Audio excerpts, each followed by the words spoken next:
everybody, it's Ragsdale here, and it's time for everything you need to know about religion in 1 to 3 minutes. First of all, religion's an incredibly complex and delicate subject that I probably can't tell you everything about in 1 to 3 minutes, but I'm going to try my best. Since man ever looked up at the stars, we realized that we probably weren't the biggest kids on the block, and there's probably something that was behind us all. These views are the views of many ancient pagan religions, which eventually deduced into larger, more mainstream religions such as Christianity, Islam, Judaism, Buddhism, any ism that you can possibly think of. Christians currently hold the title for largest population by faith with 33.3%. Congratulations, Christians. Islam is at a close second with 22%. Hindus and Buddhists take up third and fourth place with 13.3% and 5.8% respectively. Problem with our little blue marble of ours is that every religion on Earth has some kind of ancient quarrel with each other.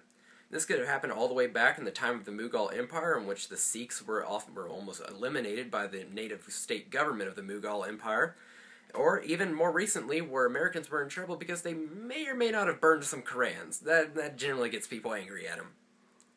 Interesting, though, is that through all of this, there's generally two combatants all across the board, and they are Muslims and Christians. Let's list a couple conflicts that the two have been in. Ottomans trying to take over Austria. First Crusades, World War I, Iraq, Afghanistan with the English, Russians, and the U.S. Second Crusades, Reconquista. Third Crusades, Napoleon trying to take over Egypt. France taking over North Africa. Did I mention the Crusades? Etc., etc., etc. Probably not going to be the end of that. As you can see, though, the issue is that the two aren't fundamentally different. They're both monotheistic, they both have a prophet that they believe in heavily, and they both have religious texts that are actually pretty similar to each other. It's just that there's some ancient beef between the two that really hasn't gone away. This is the great part. Do you know where the highest population of Islamic individuals is? Go ahead, be that awkward kid that yells it out. Did you say the Middle East? Quit watching the news, because the answer is Indonesia. Congrats, Indonesia. With 203 million people who are Islamic followers, that's 150 million more than the nearest Middle Eastern country. You are officially the largest country with Islamic individuals. Why have we not fought you yet? That's my question. I don't know, and I really don't want to know. Congrats to you.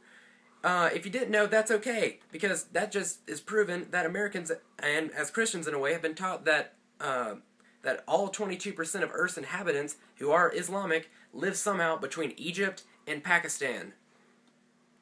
Yeah.